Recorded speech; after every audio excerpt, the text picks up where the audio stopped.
Thanks for joining us in this video from Irwindale Public Library, where we will talk about purchasing and maintaining a car for young adults. To start with, let's talk about budgeting for your car. This is usually the most important consideration. How much are you willing or able to spend on a car? Do you want to get a used car at the cheapest cost possible or something brand new? How will you pay for the car? There are a lot of options for purchasing a car. You could save up and pay for the car in full, or save up for a down payment and then make monthly payments to a car dealership if you take out a loan from them or through your bank or any other financial institution. Other early considerations are, do you want to buy a brand new car or a pre-owned or a used car? A used car can be a year old, 5 years old, 20 years, or even more. A lot of people default to purchasing a brand new car, but it's great to consider a used car as you can save a significant amount of money sometimes. If that is important to you, sometimes even buying a car that is 1 to 5 years old can mean a sizable reduction in cost. If you are buying a used car, which we will discuss more later, one of the most important considerations is how many miles are on the car. If possible, try to buy a car that has under 50,000 miles on it. The more miles a car has on it usually means the shorter the car will last, and it also increases the likelihood of possible repairs. Another option you can consider is leasing a car, which can be cheaper than making car payments, but it also means you will never own the car, unless you choose to buy it when the lease term ends. So some people view this as wasting money, but for other people this works for them. Just be aware that with car leasing, you could be subject to various penalty fees for any damage, or if you go over your allotted mileage when you return the car, and sometimes the insurance for leased cars can be higher than for purchased cars. When you're purchasing a car, you first need to decide which kind of car you want. What is most important to you? The size, features, mileage, appearance, the cost. We all have certain things that we're looking for in our cars, and if you're not sure or you want to look up highly rated cars, you can check these different websites. We're going to recommend Kelley Blue Book, Edmunds, or US News and World Report Cars to find out how reliable a car is. These sites share a lot of information about different cars, their market value, common issues, etc. If you have a dream car, make sure you look up that car on the site too. How is it rated? Does it need constant repairs? Does it have safety issues? Is this a car that you could actually afford? You want to buy a car that is reliable and will not have a lot of costs associated with it, so looking into the car models will help you. If you're interested in buying a car from a dealership, try and get a pre-approved loan from a bank or another financial institution and bring this information with you to the dealership. You can compare the rates the dealership is offering you to what you are already approved of at the bank. Often, these interest rates you get through the bank will be better than a dealership. Also, and most importantly, the bank will tell you what the ideal amount of money you should take out for a car loan based on your income and your financial situation. A car dealership is more likely to encourage you to buy a car that may actually be beyond your financial means so that you would have a longer loan term, and that would mean they would also make some more money. You can shop around by checking with various banks or other financial institutions and see what is the lowest interest rate you qualify for, and make sure to compare that to what the dealership is offering you. Remember that interest really adds up, often to thousands of extra dollars spent. If you're taking out a car loan, try to get the shortest loan term possible. Ideally, the longest should be a 6 to 7 year loan. The longer the loan is, the more you're paying in interest. Also, if you're trying to figure out how much you should be spending on a car, a good rule of thumb is that it should be about 10 to 15% of your monthly income, or whatever is a comfortable amount for you to pay when you take into account all your other expenses. Remember that dealerships benefit from making as much money as possible from their customers. They may encourage you to get a long-term loan at a high interest rate for a car that could actually be a bit too expensive for you. This would increase the revenue.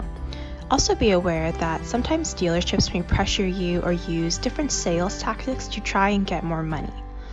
So when you arrive at the dealership, make sure you have a plan and that you're going to stick with it, because the dealer may try and convince you to pick a different or more expensive car, Purchase various upgrades such as car equipment or warranties, but don't buy anything that you weren't planning on purchasing.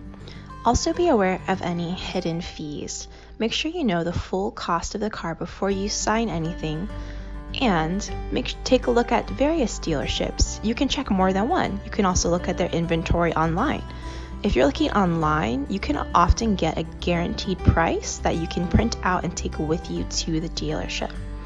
And like we mentioned earlier, a lot of dealerships do sell new cars, but they also may sell pre-owned cars or used cars. If they sell certified pre-owned cars, this means it's a clean vehicle, it doesn't have any issues. These are good things to consider instead of a brand new car if that works for you. If you don't want to buy a car from a dealership, you can often purchase a used car through a private seller. This is a great way to save money as there are no dealership fees and often the cost of the car is lower in general. Make sure you're purchasing from a reputable source. Sellers often post their cars for sale on various websites, so make sure it's a legitimate website. Sometimes you also may see cars for sale just on the street. This can definitely work for some people, but be aware that when you are purchasing through a private seller, there may not be financing options available to you.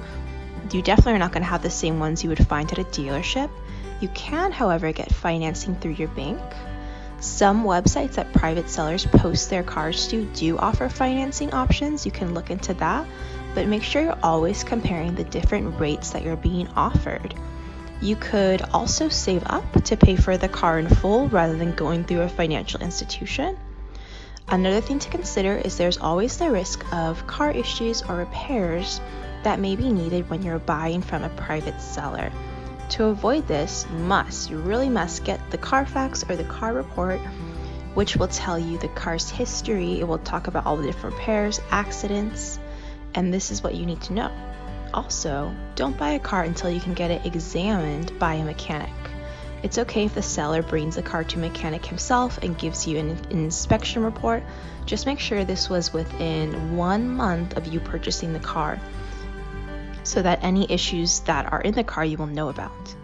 When you are going to meet a private seller, make sure to meet them in a public area and try to bring another person with you if you can. You could meet them at a mechanic shop to have the car examined before you purchase it. Be sure that you test drive the car with the owner inside the car with you before you buy the car. Make sure also that you get all the paperwork you will need from the seller. When you're going through a dealership, they will handle all this paperwork for you. So when you're going through a private seller, you actually have to do all these steps. It's a little more work.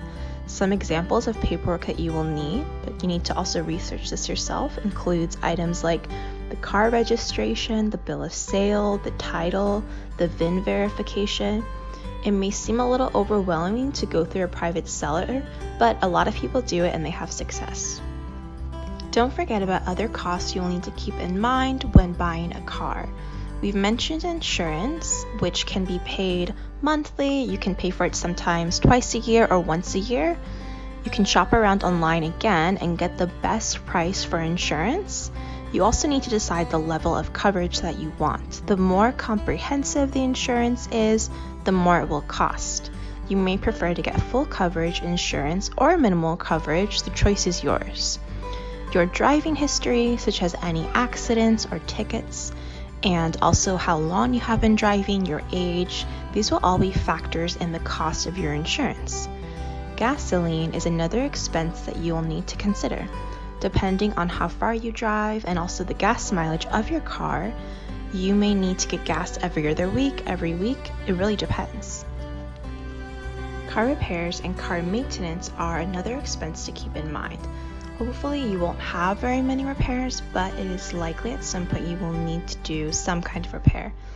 Regular maintenance is another fee for things such as oil, coolant, tire rotations, transmission fluid. Lastly, a great thing to purchase is roadside assistance in case you should ever need it. This can be around $50 for the year, and it covers you if your car battery dies or you get a flat tire. Your insurance may offer something like this, but if it does, make sure you read some reviews about the service. Sometimes insurance roadside assistance can have long waits compared to another independent company, so it's good to look at both of them. And lastly, other fees you want to avoid are those from accidents and tickets, both of which can cost you a lot of money out of pocket. They hurt your driving record and they can make your insurance more expensive. Let's go back to car maintenance. For car maintenance, you need to know about your specific car. Does your car have service engine lights? Most cars do, but some older ones may not, or they may have ones that don't work. How detailed are these service engine lights? Older cars may only have the service engine soon light that pops up, but newer cars may have lights that will tell you exactly what's wrong with your car. If your oil needs to be changed or your tire pressure is low, these can be very helpful. Don't DIY any repairs and try and fix your car yourself if you don't know what you're doing. If you do know what you're doing, that's great, and that can save you money. Keep in mind that cars do need regular maintenance, such as changing the oil around every 5,000 miles driven, checking other car fluids, we mentioned these earlier, the coolant, the brake fluid, the transmission fluid. If you purchase your car through a dealership, they may let you know when it's time for you to take your car in for an inspection. Sometimes if you're working with a regular mechanic, they can also do this for you too. If not, this is something you want to track yourself. Try and track your mileage and take your car in around every 5 to 10,000 miles or so to make sure that everything is okay. And a good tip is to regularly wash your car because it can actually prevent repairs. When you don't wash your car, dust and dirt can build up in areas such as the brakes and under the car, and this can actually create some damage. It will also hurt the paint. So you can save money by keeping the car well maintained and clean.